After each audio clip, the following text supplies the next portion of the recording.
أعوذ بالله من الشيطان الرجيم. بسم الله الرحمن الرحيم.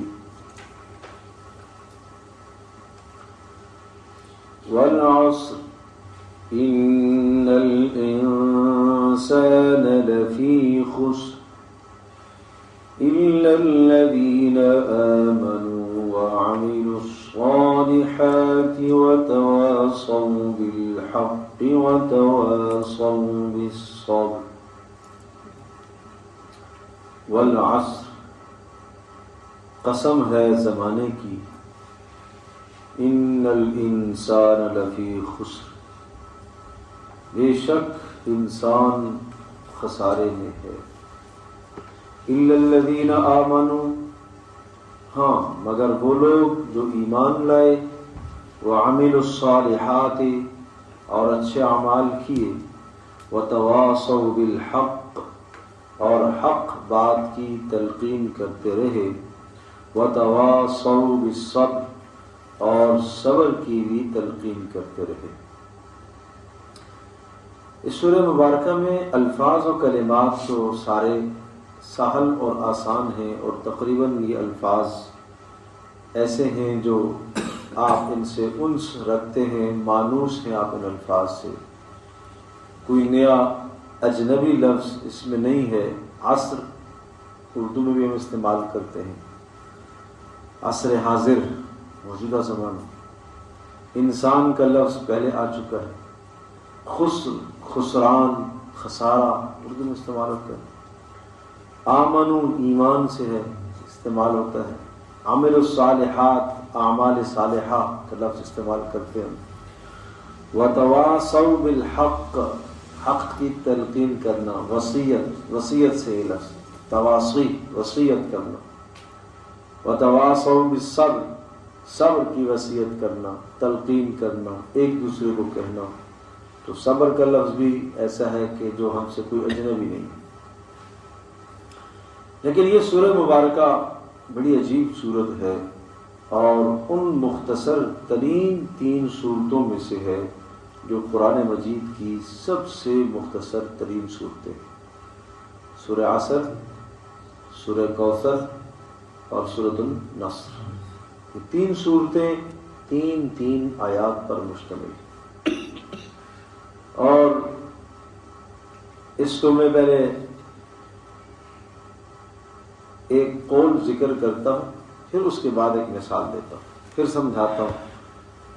امام شافعی رحمۃ اللہ علیہ ارشاد فرماتے ہیں کہ اگر پورا قرآن مجید نازل نہ ہوتا اور صرف سورۃ العصر ہی نازل ہو جاتی تو انسانوں کی ہدایت اور رہنمائی کے لیے یہی کافی ہے. یہ کوئی ہلکی بات نہیں ہے، یہ کوئی چھوٹی بات نہیں ہے. اگر سارا قرآن نہ نازل ہوتا، کیا ہوتا؟ صرف سورۃ العصر ہی آ جاتی تو انسانوں کی ہدایت کے لیے یہی کافی ہے. آپ ایک جامع، مانع، ہر اعتبار سے مضبوط ترین جملہ آپ کسی کو کہہ دیتے ہیں، اور وہ جملہ بالکل واضح ہے، اور اس میں کسی قسم کا ابہام اور پیچیدگی نہیں ہے، تو آپ یہی کہیں گے کافی بات ہے. یہ بس سمجھنے والے کے لیے کافی ہے، عقل رکھنے والے کے لیے کافی ہے. اسلام عبادات، معاملات، معاشرت، سیاست، معاشیات، عقائد، یہ جتنی بھی چیزیں ہیں اسلام کی، ان تمام کے تمام شعبوں میں یہ صورت کفایت کر جاتی اگر پورا قرآن بھی نہ ہوتا تھا. تو امام شافعی رحمۃ اللہ علیہ اتنی بڑی بات فرما رہے. تو اس کے بعد اب میں ایک مثال عرض کرتا ہوں. مثال یہ ہے کہ ایک بیج ہے، اس بیج کو ہم زمین کے اندر دباتے ہیں، اور اس بیج سے ایک مختصر چھوٹا سا ایک کمپل نکلتا ہے، اور وہ کمپل آہستہ آہستہ بڑھتے بڑھتے ایک تناور درخت بنتا ہے. پھر اس درخت کے ساتھ پھول، پتے، بیج، یہ سب چیزیں آتی ہیں. پھر اس درخت سے نکلنے والے بیج گرتے ہیں، ان سے اور درخت پیدا ہوتے ہیں، پھر کچھ ہوا بکھیر کے دائیں بائیں منتشر کر دیتی ہے، وہ وہاں جا کے اگ جاتے ہیں، پھر کچھ جانور کھا لیتے ہیں اور وہ جانور جب فضلہ پاس کرتے ہیں تو وہاں جا کے بیج گرتے ہیں، اس سے اور معاملہ آگے۔ غرض یہ کہ وہ اس ایک بیج سے کتنے کتنے کتنے آگے درخت نکل گئے، اور کتنا اس سے لوگوں کو فیض پہنچا، فائدہ پہنچا، ایک درخت جو آپ نے لگایا۔ اس درخت سے انسان نے بھی فائدہ اٹھایا، حیوان نے بھی فائدہ اٹھایا، چلنے والے مسافر نے بھی فائدہ اٹھایا، رہنے والے مقیم نے بھی فائدہ اٹھایا، ہر قسم کے انسان نے اس درخت سے فائدہ اٹھایا۔ بالکل اسی طرح سے قرآن مجید کی یہ مختصر ترین صورت ہے، لیکن اس مختصر ترین صورت کی مثال اس درخت کی سی ہے کہ جس کے بیج پوری دنیا میں پھیلاتی ہے۔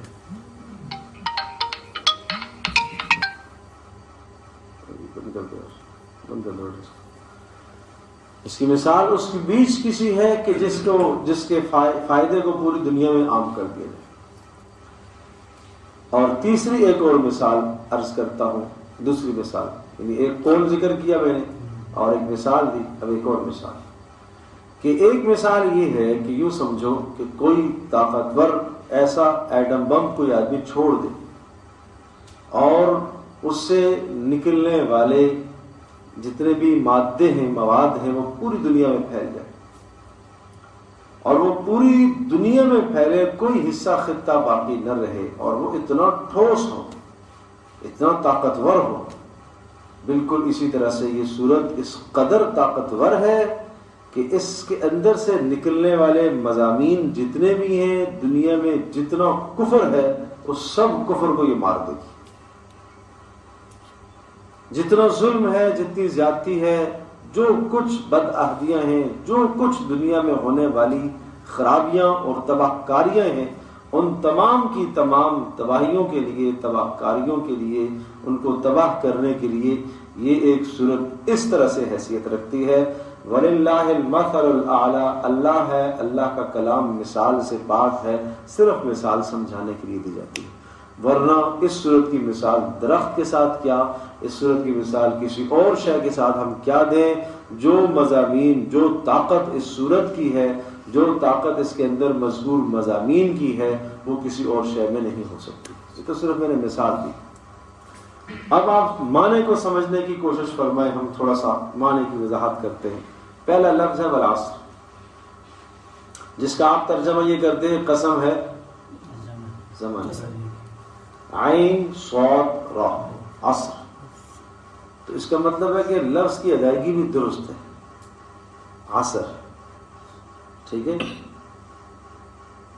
اگر یہ صاد آپ نے ٹھیک نہ ادا کیا، عصر صاد ہی والعصر، اور اگر اس کو آپ نے عصر پڑھ دیا سین کے ساتھ، تو پھر مطلب ہے قسم ہے تنگی کی، عصر کہتے ہیں تنگی کو سین کے ساتھ، عسر، ان مع العسر یسرا، آیا ہے ان مع العسر یسرا، عسر، عصر، عین سین را، تنگی کو کہا جاتا ہے، تکلیف، مصیبت کو کہا جاتا ہے۔ اور عصر، عین صاد را، عصر، عصر کا وقت بھی ہے، ٹھیک ہے، اور عصر زمانہ بھی ہے، زمانے کی قسم، یہ ترجمہ بھی آپ کر سکتے ہیں۔ عصر کے وقت کی قسم، عصر کے وقت کی قسم اس لیے کھائی کہ یہ امت ایسے ہی ہے جیسا کہ عصر کا وقت ہے اور غروب کا وقت قریب آ گیا۔ اس امت کا یہ عصر کے وقت میں چل رہی ہے اور غروب کا وقت قریب آ گیا ہے، قیامت کا وقوع قریب ہے، اس لیے عصر کے وقت کی قسم۔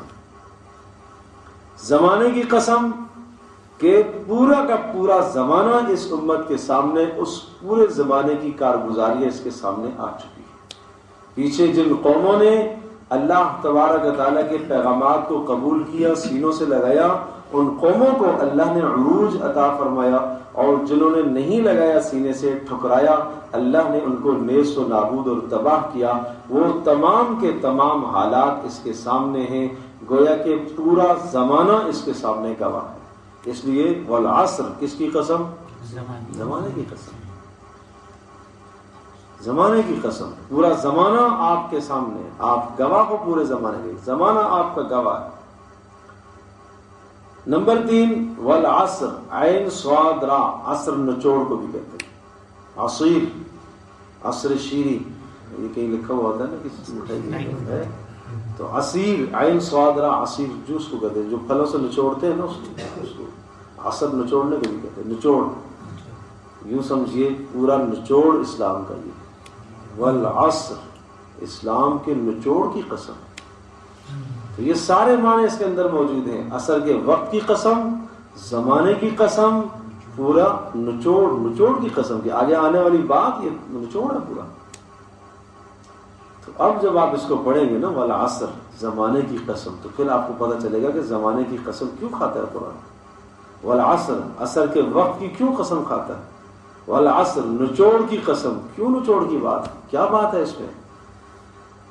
تو یہ قرآن مجید کا بڑا خوبصورت اور بڑا عجیب انداز ہے، اور یہ انداز وہ ہے کہ جو خاص طور پر وہ لوگ جو عرب زبان سے واقف ہیں اور جن کی خاص طور پر یہ زبان تھی، جن کی زبانوں میں یہ قرآن اترا ہے، براہ راست ان کے دلوں کو جا کے کلک کرتا ہے یہ انداز۔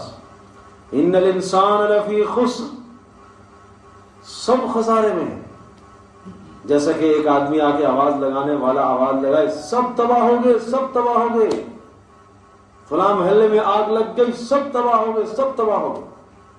تو ایک آدمی جس کے اعزا اقربا، دوست و احباب یا بیوی بچے اس محلے میں تھے، اس کے لیے تو کان کھڑے ہو جائے گی، اچھا، پھر آگے استثناء کرتا ہے، نہیں فلاں فلاں، مگر فلاں فلاں فلاں فلاں بچ گئے۔ تو اس میں زیادہ طاقت ہے۔ ایک یہ ہے کہ آدمی یہ کہے کہ نہ فلاں محلہ جل گیا ہے اور فلاں محلے کے فلاں آدمیوں کے علاوہ سارے تباہ ہو گئے، ایک صورت یہ، اور ایک یوں آپ بولے کہ سب مر گئے، سب مر گئے، ہاں 1 2 3 4 یہ چاند بچ گئے، بس اس میں زیادہ طاقت ہے۔ تو یہ دلوں کے پردوں کو ہلانے کے لیے، کھٹکھٹانے کے لیے، والعصر، زمانے کی قسم، نچوڑ، اور عصر کے وقت کی قسم، ان الانسان لفی خسر، سب کے سب خسارے میں، سب کے سب نقصان میں، کوئی بھی نہیں بچا نقصان سے۔ تو سب کے کان کھڑے ہو گئے، اچھا نقصان، یہ اس ماحول میں آپ اس صورت کو جانچنے کی کوشش فرمائیں جس ماحول میں یہ اتری ہے، کہ وہاں تجارت عرب کا ایک خاص مشغلہ تھا، مکہ مکرمہ کے اندر تجارت ان کا پیشہ تھا۔ شام میں، یمن میں سال میں ان کے 2 سفر ہوتے تھے، رحلۃ الشتاء والصیف پیچھے آپ پڑھ چکے، سردی اور گرمی کا سفر کرتے تھے، اور پورے مکہ کی معیشت اسی تجارت پر تھی، اور وہ اپنے لیے خسارے کا تصور سوچ بھی نہیں سکتے تھے کہ ہم نقصان میں ہو جائیں گے، ہم بھی نقصان میں ہیں، جدی پشتی ہم تاجر چلے آ رہے ہیں، اور ہماری نسلیں، ہم اپنی نسلوں کے لیے اتنا کچھ چھوڑ کر جا رہے ہیں، ہمیں خسارہ کیا کر سکتا ہے، خسارہ ہمارے قریب کیسے آئے گا؟ اس ماحول میں کہا گیا ان الانسان لفی خسر، سب خسارے میں ہو، تم سب خسارے میں ہو۔ تو ایک بات تو یہ سمجھائی کہ جس کو تم نفع سمجھے وہ نفع نہیں ہے، جس کو تم خسارہ سمجھے وہ خسارہ نہیں ہے۔ آپ تجارت کا ٹھپ ہو جانا خسارہ سمجھتے ہو، آپ دنیا کی چیزوں کا نہ ہونا یہ خسارہ سمجھتے ہو، حالانکہ یہ خسارہ نہیں ہے۔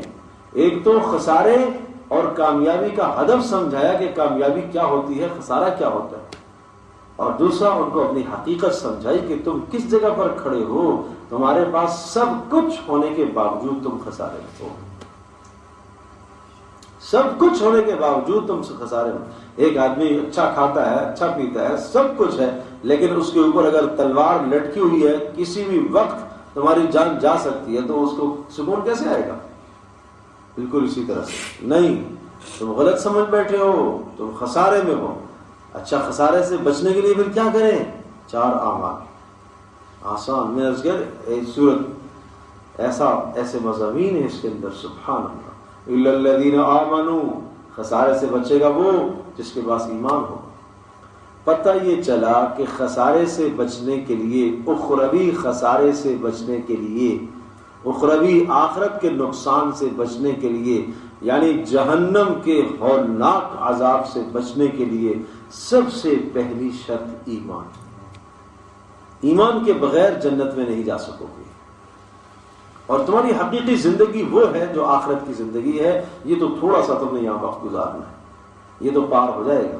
یہ تو تم مسافر کی طرح ہو کہ مسافر ایک جگہ سے گزرتا ہے, تھوڑی دیر بعد ٹھہر گیا ہے, اور ٹھہرا ہے ایک چھوٹا سا اس کو کمرہ مل گیا ہے, مسافر خانہ. پہلے زمانے میں سرائے ہوا کرتے تھے, وہ چھوٹا سا مسافر خانہ اس کو مل گیا. وہ وہاں اگر وہ وہاں مسافر خانے میں رہتے, اس کو پتہ ہے مجھے شام کو یہاں سے نکل جانا ہے یا اگلی صبح کو مجھے نکل جانا ہے, میں صرف ایک رات کے لیے یہاں قیام کر رہا ہوں. اس کا بستر وہ بھی کسی کا ہے, اس کا برتن بھی کسی کا ہے, اس کا کوئی سامان وہ اپنا نہیں ہے, اور وہاں وہ اپنا جی لگانا شروع کر دے. اپنی دیواروں کو, اس مسافر خانے کی دیواروں کو زیبائش نمائش ہوگی, سب کچھ کرنا شروع کر دے, اور اپنے سفر سے ہی بھول جائے. صبح اس کو جانا تھا, شام ہو گئی, وہیں پڑا ہوا ہے غافل بیچارہ. اور آخرت کا کتنا بڑا نقصان کر, وہ اپنا کتنا بڑا نقصان کر بیٹھا. جس مقصد کے لیے اس کو جانا تھا وہ مقصد ہی بھول گیا. اسی طرح سے الا الذین آمنوا, خسارے سے بچنا ہے, ایمان لے کے. اب ایمان میں دو باتیں آپ سے عرض کروں گا. ایک ہے اعلیٰ درجے کا ایمان, سب سے بلند درجہ, اور ایک ادنا درجہ. میں اور آپ, ہم سب اپنے آپ کو پرکھ لیں کہ ہمارے اندر ایمان کی کیا سطح ہے. اور یہ دو حدیثیں اس لیے سنا رہا ہوں کہ یہ کسوٹی کے طور پر ہے, یہ ایمان کا معیار ہے, پرکھنے کے لیے ایمان کا معیار. دو باتیں, ایک آیت پیش کرتا ہوں, ایک حدیث سناتا ہوں. سورہ انفال کے شروع میں بلند معیار بتایا, انما المؤمنون الذین اذا ذکر اللہ وجلت قلوبہم. بلند ایمان یہ ہے, ایمان کی سطح انتہا کو پہنچی ہوئی ہے. انما المؤمنون الذین اذا ذکر اللہ وجلت قلوبہم, اللہ کا نام اس کے سامنے آئے, اس کا دل اللہ کے خوف سے کانپ جائے, رونگٹے کھڑے ہو جائے. اور بعض مفسرین نے یہ معنی لکھا ہے کہ اس کا دل لذت سے اللہ کا نام لیتے ہوئے اس کو لذت آ جائے. وجلت قلوبہم, دل متاثر ہو جائے, کسی طرح سے بھی متاثر ہو جائے. کبھی کبھی آدمی سامنے والے کا احسان دیکھتا ہے اور اپنی کوتاہی دیکھتا ہے تو آدمی کو آنسو آ جاتے ہیں, ڈر جاتا ہے. تو اس طرح سے ہو جائے تب بھی مقصد حاصل ہے, اور اللہ کی محبت میں ہو جائے تب بھی مقصد حاصل ہے. مطلب یہ کہ دل متاثر ہو جائے اللہ کے نام سے. نمبر 2, وَإِذَا تُلِيَتْ عَلَيْهِمْ آيَاتُهُ زَادَتْهُمْ ایمانا. جب قرآن پڑھ کے اسے سنایا جائے تو اس کے ایمان میں ترقی ہو, ایمان بڑھتا چلا جائے. گزشتہ کل جو ایمان کی سطح تھی, آج اس سے بلند ہو اس کی سطح. نمبر 3, وَعَلَىٰ رَبِّهِمْ يَتَوَكَّلُونَ, بھروسہ کامل صرف اور صرف اللہ پر ہونا چاہیے. نمبر 4, الَّذِينَ يُقِيمُونَ الصَّلَاةَ, نماز کا قائم کرنا ان کی زندگی میں موجود ہے. یہ کمال ایمان کی نشانی ہے, نماز کا قائم کرنا. ہم تو اس کو کچھ سمجھتے ہی نہیں. نمبر 5, وَمِمَّا رَزَقْنَاهُمْ يُنْفِقُونَ, جو ہم نے دیا ہے اس میں سے خرچ کرتے ہیں. مال دیا ہے, مال خرچ کرتے ہیں. صلاحیت دی ہے, صلاحیت خرچ کرتے ہیں. علم دیا ہے, علم خرچ کرتے ہیں. یہ 5 باتیں اگر پائی گئیں تو پھر کیا کہا, اولئک هم المؤمنون حقا, یہ ہیں پکے سچے اہل ایمان جن میں یہ 5 صفات پائی جائیں. یہ تو ہو گیا اعلیٰ درجہ. اب سب سے کم تر درجہ کیا ہے؟ رسول اللہ صلی اللہ تعالی علیہ وسلم نے یوں بھی بتایا. ایک شخص نے پوچھا, اللہ کے رسول ایمان کیا ہے؟ اذا اسرت کا حسنتک واذا اساءت کا سیئتک فانت مؤمن. نیکی کر کر اگر آپ کو خوشی ہو اور گناہ کرنے کے بعد آپ کو غم ہو, صدمہ ہو, تو فانت مؤمن, آپ کے اندر ایمان کی رمق موجود ہے. یہ ایمان کی رمق موجود ہے, ذائقہ ہے, ابھی چنگاری ہے اندر. کتنی خوبصورت پہچان بتائی, کتنی شاندار پہچان بتائی, کس طرح سے اللہ کے نبی نے ہمیں سمجھایا ہے. تو میں اور آپ, ہم سب پہچانیں, اپنے آپ کو دیکھیں. ایک اور حدیث سناتا ہوں. فرمایا, منکر کو دیکھا کسی نے, گناہ کو, تو اسے روکے. اگر ہاتھ سے روک سکتا ہے تو ہاتھ سے روکے. اپنے گھر میں تو ہاتھ کا اختیار چلتا ہے بھائی, بند کر دو اس چیز کو. نہیں روک سکتا, زبان سے روکے. یہ بھی نہیں کر سکتا, دل میں برا تو سمجھے کہ غلط ہو رہا ہے، اور اگر دل میں برا بھی نہ سمجھا، یہ بھی خیال نہیں آیا، تو اس کے بعد ایمان کا کوئی حبہ، کوئی رتی نہیں بچی اس کے پاس۔ اب وہ مردم شماری میں تو مسلمان کہلائے گا، کافر کا فتویٰ بھول رہے ہیں اس کو، بس وہ مردم شماری میں مسلمان ہے۔ لیکن جو مسلمان، جو ایمان جو اللہ مانگتا ہے، جس پر نجات ہے، جو آخرت میں کام آنے والا ہے، وہ اس کے پاس نہیں ہے۔ تو یہ اعلیٰ درجے کا ایمان بھی میں نے بتایا، اور ادنا درجے کا اپنے آپ کو پہچان کسوٹی ہے، آئینہ ہے۔ اللہ کے نبی نے جو فرمایا وہ آئینہ اور شیشے کی مانند ہے، دیکھ لو کہ میں یہاں موجود ہوں کہ نہیں، میرا ایمان کہاں ہے، کہ کیا اپنے گھر کے اندر، محلے میں، کہیں بھی دوستوں کے ساتھ کوئی منکر گناہ ہونے کے بعد میں زبان سے روک سکتا ہوں؟ اگر ایک آدمی زبان سے طاقت ہونے کے باوجود بھی نہیں روک رہا، دوست و احباب پر نہیں روک رہا، پکڑا جائے گا قیامت کے دن۔ لا یکلف اللہ نفسا الا وسعها، اللہ نے اتنا آپ کو مکلف کیا ہے جتنی آپ کی طاقت اور وسعت ہے۔ اپنے گھر کے اندر منکر کو دیکھ رہا ہے، نہیں روک رہا، پکڑا جائے گا۔ بیوی کے اندر جو ہے گناہ کو دیکھ رہا ہے، بیٹے کے اندر دیکھ رہا ہے، بیٹی میں دیکھ رہا ہے، روکنا چاہیے اسے، بولنا چاہیے۔ اور بھائی آخری درجہ تو یہ ہے کہ دل کے اندر تو برا سمجھے کہ غلط کام ہو رہا ہے، یہ غلط ہو رہا ہے، دل کے اندر تو ادراک ہے کہ غلط ہو رہا ہے، تو یہ ایمان کا درجہ موجود ہے۔ اور اگر یہ احساس بھی رخصت ہو گیا تو اس کے پاس کوئی ایمان کا درجہ نہیں ہے، سمجھنے کی ضرورت ہے۔ تو یہ ہے الا الذین آمنوا، ہاں جو ایمان لائے۔ تو اب ایمان کی اعلیٰ سطح بھی ذہن میں رکھیے گا، اور ایمان کی سب سے نیچے والی سطح بھی ذہن میں رکھیے گا۔ اب اپنے آپ کو ان دونوں کے بیچ میں رکھو، فکر کرو اپنے ایمان کی۔ نمبر 2، وعملوا الصالحات، ایمان تو لے آیا، تو ایمان کے بعد عمل صالح شرط ہے۔ عمل صالح جنت میں جانے کے لیے ضروری ہے۔ اگر عمل صالح نہیں ہے زندگی میں، اور ایمان ہے لیکن وہ والا ایمان جو بتا چکا ہوں، اعلیٰ درجہ، ادنا درجہ، وہ ایمان، تو جنت میں چلا جائے گا لیکن اپنے گناہوں کی سزا پائے گا، نافرمانیوں کی سزا پائے گا، نیک عمل نہ کرنے کی سزا پا کر پھر جنت میں جائے گا۔ اور وہ نیک عمل ترک کرنے کی یا گناہ کے کرنے کی جو سزا ہے وہ ہلکی سزا ہے، وہ دنیا کا معاملہ نہیں کہ کوئی سمجھوتا کر لوں گا، کہ میں مال دے کے جان چھڑا لوں گا، نہیں، میں کوئی سفارش کروا لوں گا، نہیں، میں کوئی اپنی پارٹی لے آؤں گا، نہیں۔ کس انداز سے سمجھایا سورہ بقرہ میں آیت الکرسی کی پہلے والی آیت کو آپ دیکھو، یا ایھا الذین آمنوا انفقوا مما رزقناکم من قبل ان یأتی یوم لا بیع فیہ ولا خلۃ ولا شفاعہ۔ اس دن کوئی دوستی کام نہیں آئے گی، کوئی سفارش کام نہیں آئے گی، کوئی تم سے لا یؤخذ منکم عدل، تم سے کوئی مال وصول نہیں کیا جائے گا، نہ تمہاری مدد کی جائے گی، اور اس قدر شدید اور سخت اور ہولناک عذاب ہوگا وہ جہنم کا کہ آپ اس کا تصور نہیں کر سکتے۔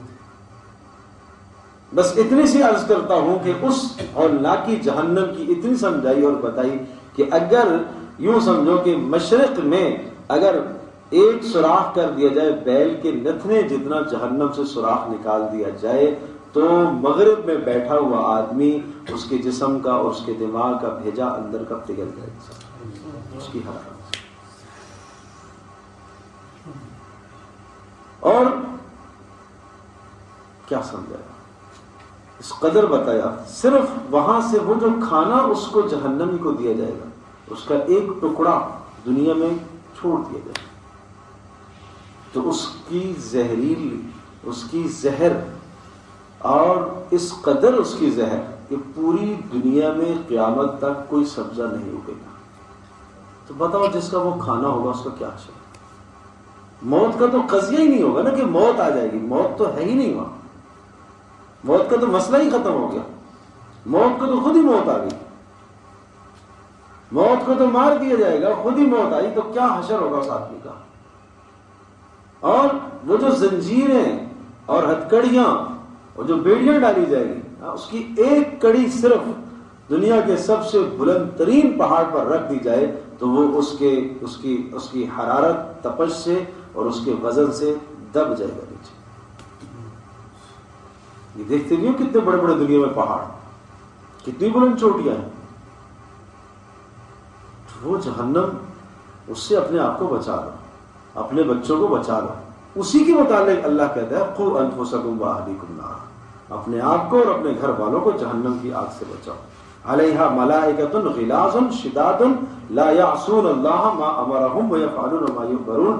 یاد رکھنا اس جہنم پر تمہیں پہلے سے اطلاع دی گئی ہے، ایسے فرشتے مسلط اور مقرر ہیں کہ وہ غلاظ شداد، ان کے دل میں رحم نام کی کوئی شے نہیں، کوئی شے نہیں ہے ان کے اندر رحم کے نام کی، اور ان کی زبان میں کسی قسم کی کوئی نرمی نہیں ہے. لا یعصون اللہ ما امرہم، وہ اللہ پاک کی کے حکم سے وہ مأمور ہوں گے، سپرد کیا جائے گا ان کو یہ کام سزاؤں کا دینا. وہ اللہ کی نافرمانی نہیں کریں گے، وہ اللہ کی نافرمانی کر کے اپنے آپ کو اللہ کے یہاں مجرم نہیں ٹھہرائیں گے، وہ نہیں کریں گے. تو اس قدر سمجھایا. اسی جہنم سے اللہ کے نبی نے اپنی امت کو سمجھایا، اپنی امت کو ڈرایا. اسی جہنم سے آپ علیہ الصلوۃ والسلام آپ صفا پر کھڑے ہو گئے، ایک ایک خاندان کو. 2 دن پہلے بھی میں وہ حدیث پڑھ رہا تھا. اللہ اکبر، کیا درد تھا رسول اللہ صلی اللہ علیہ وسلم کی اس زبان میں. یا فہر بن مالک کی اولاد، اے بنو کعب کی اولاد، اے بنو ہاشم کی اولاد، اے بنو عبد المطلب، اپنے آپ کو جہنم کی آگ سے بچا لو. ایک ایک قبیلے کا نام لے لے کے پکارا، عمومی خصوصی. پھر اے عباس تم میرے چچا ہو، تمہیں بھی کہہ رہا ہوں اپنے آپ کو جہنم سے بچا لو. فاطمہ انقذی نفسک من النار، اپنے آپ کو تو بھی جہنم سے بچا لے. یہ نہیں کہنا کہ میں نبی تمہیں کسی کام آ سکوں گا. وہاں دیکھو تم دنیا میں مجھ سے جو مانگو گی میں کوشش کروں گا، میں اللہ کے عذاب سے تمہیں نہیں چھوڑا سکتا. تو جب نبی کا یہ حال ہے، ان کے خوف کا، ان کے ڈر کا یہ حال ہے، تو میں اور آپ کہاں ہیں؟ اس لیے آج کے زبانوں پر یہ جملہ عام آتا ہے، کوئی بات نہیں بھائی، ہم مسلمان تو ہیں نا بھائی، اللہ کو ہمارے اعمال کی کیا ضرورت ہے؟ ابھی لذت ہے، کرتے جاؤ، بعد میں دیکھی جائے گی، توبہ کر لیں گے. تو اس لیے قرآن کہتا ہے نہیں، خسارہ ہے، خسارہ ہے، خسارہ ہے. عمل کا ترک کرنا، نیک عمل کا ترک کرنا اور گناہ کا ارتکاب کرنا، یہ خسارہ ہے. ہاں یہ وعدہ دیا، سبحان اللہ، اس مہربان رب نے یہ وعدہ دیا، ان تجتنبوا کبائر ما تنہون عنہ نکفر عنکم سیئاتکم. اگر تم کبائر سے اپنے آپ کو بچاؤ گے تو چھوٹے چھوٹے گناہ ہم تمہارے معاف کر دیں گے، چھوٹے جرائم ہم معاف کر دیں گے، لیکن تمہیں شرط ہے کہ بڑوں سے، بڑے گناہوں سے اپنے آپ کو بچانا. اس کی ایک مثال عرض کرتا ہوں. ایک شخص آئے رسول اللہ صلی اللہ علیہ وسلم کی خدمت میں اور بڑے پریشان. اللہ کے رسول مجھے بات کیجیے. رسول اللہ صلی اللہ علیہ وسلم نے قضیہ سنا ان سے. کیا معاملہ ہو گیا؟ معاملہ یہ ہو گیا کہ آتے آتے راستے میں کسی جگہ پر کہیں سے گزر ہوا تو ایک خاتون پر نگاہ پڑ گئی، ایک عورت پر نگاہ پڑ گئی. اس زمانے میں حمام، نہانے کی جگہ گھر سے متصل باہر بنی ہوتی تھی، اور چونکہ گھر چھوٹے چھوٹے ہوتے تھے تو بیت الخلاء اور حمام یہ چیزیں ذرا باہر ہوتی تھی. تو وہ کہیں کوئی خاتون نہا رہی تھی تو اس کے جسم کے کسی حصے پر نگاہ پڑ گئی، بے حد پریشان ہو گئی. اللہ کے رسول کو شہید ہو گئی. رسول اللہ صلی اللہ تعالی علیہ وسلم خاموش رہے. آپ نے حضرت بلال رضی اللہ عنہ سے کہا اذان ہوئی، جماعت ہو گئی. جماعت کے بعد پھر کہے اللہ کے رسول میرا کیا بنے گا؟ آپ نے فرمایا نماز نہیں پڑھی؟ پڑھ لی. کہ اس نماز پڑھ لی تو معاف ہو گیا. یہ کیا تھا؟ یہ صغیرہ گناہ تھا. اور پھر یہ آیت نازل ہوئی ہے ان الحسنات یذہبن السیئات، نیکیاں گناہوں کو ختم کرتی ہیں، چھوٹے گناہ. لیکن یہ چونکہ چلتے چلتے ایک نگاہ کا پڑ جانا ہے، یہ چھوٹا گناہ تھا. لیکن مستقل ربط اور تعلق یہ بڑا گناہ ہے. مستقل دیکھنا یہ بڑا گناہ ہے، یہ چھوٹا گناہ نہیں ہے، یہ بڑا گناہ ہے. اور مستقل دیکھنا اور نظر کرنا تو گناہ کبیرہ ہے. اور پھر کسی غیر محرم اور اجنبی کو پھر پھول کا تحفہ دینا تو حرام، یہ تو ظلم، یہ تو سراسر اللہ کے غضب اور غصے کو دعوت دینا ہے. بھائی تو دعوت دینا اللہ کے غضب کو، یہ کون سا اصول ہے؟ میرے عزیز دوستو، بزرگوں، جوان دوست بھی میرے بیٹھے ہوئے ہیں، میری بات کو کوئی برا نہ منائیے گا، میں بات صاف کہوں گا، اس لیے میں صاف کہوں گا، اللہ کے نبی نے صاف بات بتائی ہے تو وہ بات میں بتانا اپنی ذمہ داری سمجھتا ہوں۔ مجھے آپ یہ بتاؤ، اس کے بعد ایک جوان کے لیے کیا دلیل رہ گئی، کیا جواز پہنچتا ہے کہ وہ کسی اجنبی لڑکی سے اپنا تعلق قائم کرے اس حدیث کے بعد جو حدیث میں سنانے لگا ہوں، جو حدیث میں سنانے لگا؟ اور اگر پھر بھی وہ اپنے لیے جواز تلاش کرتا ہے اور اپنے لیے درست سمجھتا ہے تو پھر میں یہ سمجھتا ہوں کہ یہ انسانوں کی فہرست سے ہی نکل گیا، یہ پھر انسان نہیں رہا۔ رسول اللہ صلی اللہ تعالی علیہ وسلم کے پاس ایک شخص ہے کہ اللہ کے رسول مجھے اب زنا کی اجازت دیجیے۔ کیا خوب انداز تھا اللہ کے نبی کے سمجھانے کا۔ حضرت صلی اللہ تعالی وسلم کے سامنے یہ بات، یہ جرت کر رہا ہے ایک شخص، صحابہ نے کہا اللہ کے رسول آپ اجازت دیں، ہم قتل کرتے، یہ کیسی بات کر رہے اور آپ کے سامنے؟ صبر کرو، بات پوری اس نے کہہ لی۔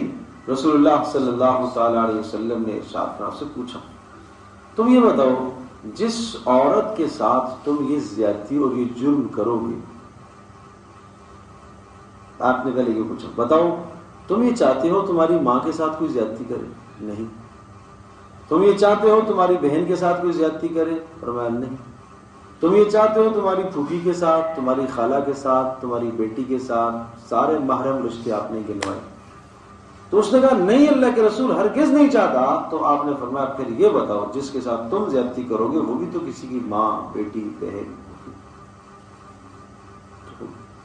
تو ایک لمحے کے لیے آدمی، یہ جوان اس بات کو کیوں نہیں سوچتا کہ میں اگر یہ حرکت کر رہا ہوں کہیں تو میرے گھر میں بھی تو میری بہن ہے، میرے گھر میں بھی تو میری بیٹی ہے، میرے گھر میں بھی تو جناب میری بھانجی ہے، میری بھتیجی ہے، میرا گھر بھی تو ہے بھائی۔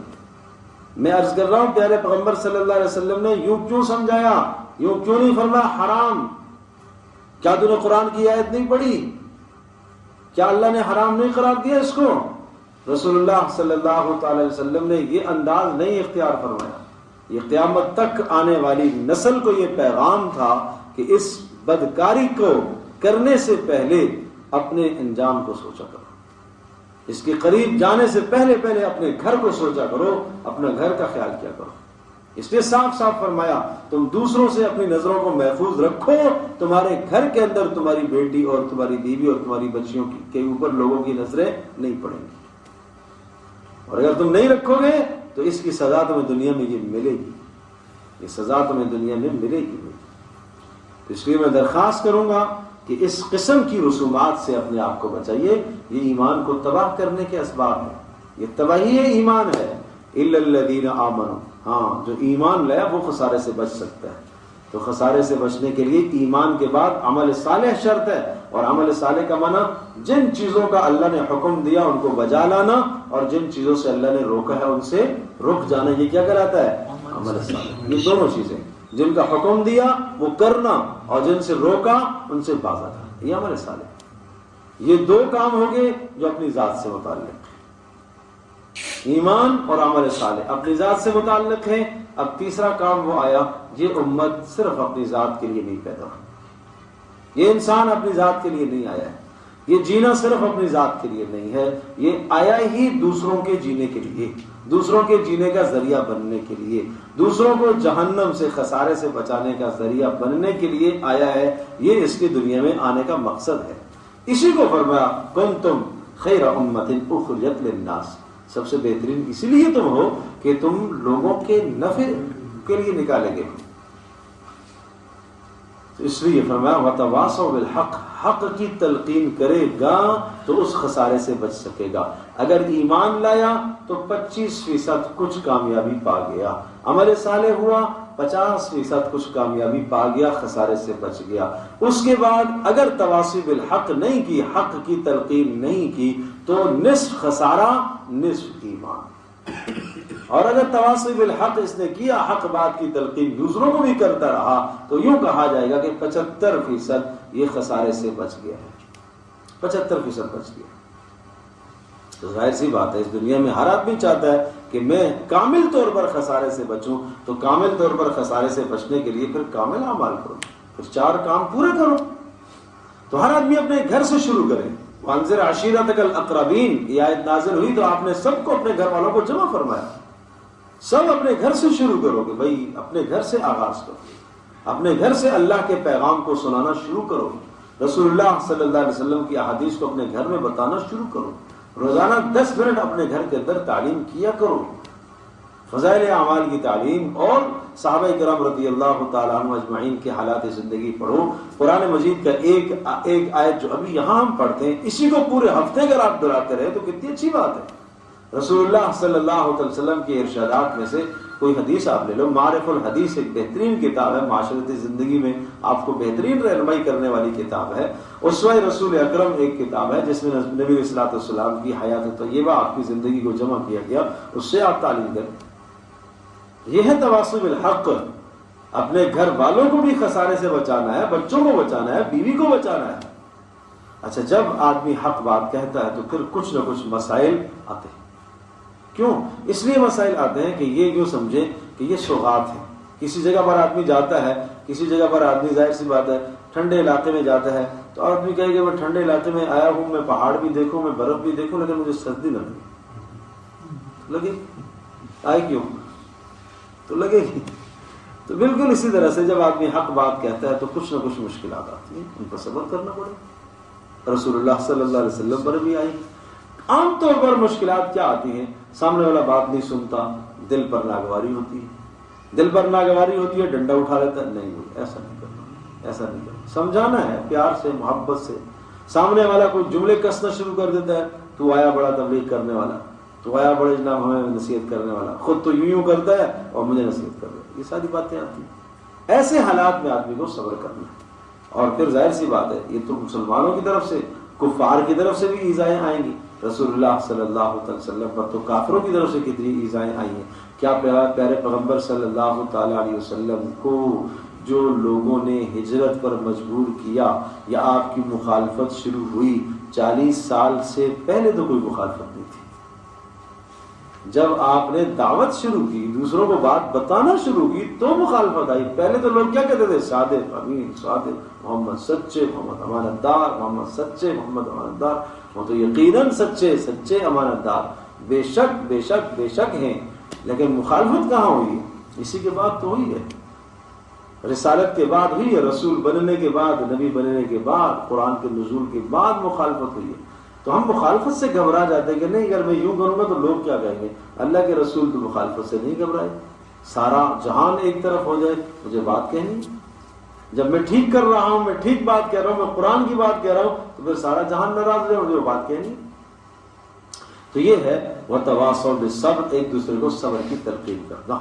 اور صبر کا معنی پھر یہ بھی ہوتا ہے کہ دین پر استقامت اختیار کرنا، یہ بھی صبر ہے.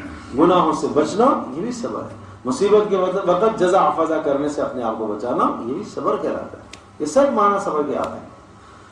تو ایک بار پھر ہم دہرا لیتے ہیں، قسم ہے زمانے کی، قسم ہے عصر کے وقت. زمانے کی قسم، سارا زمانہ تمہارے سامنے، ماضی کے حالات پڑھو، قوموں کے عروج اور زوال کو دیکھو اور عبرت حاصل کرو. عصر کے وقت کی قسم ہے، تمہارا وقت بہت تھوڑا سا رہ گیا ہے.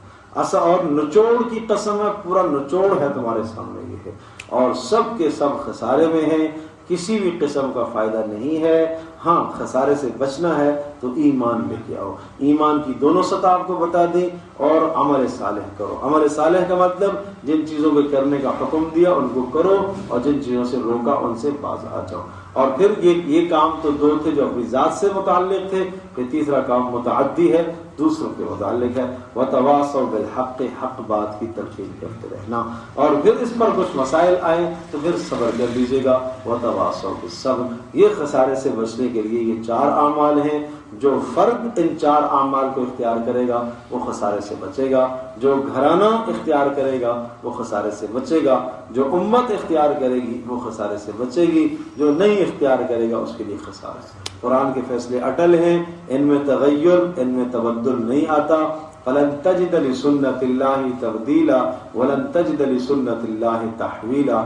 اللہ کے فیصلوں میں تبدیل بھی نہیں ہے، تحویل بھی نہیں ہے.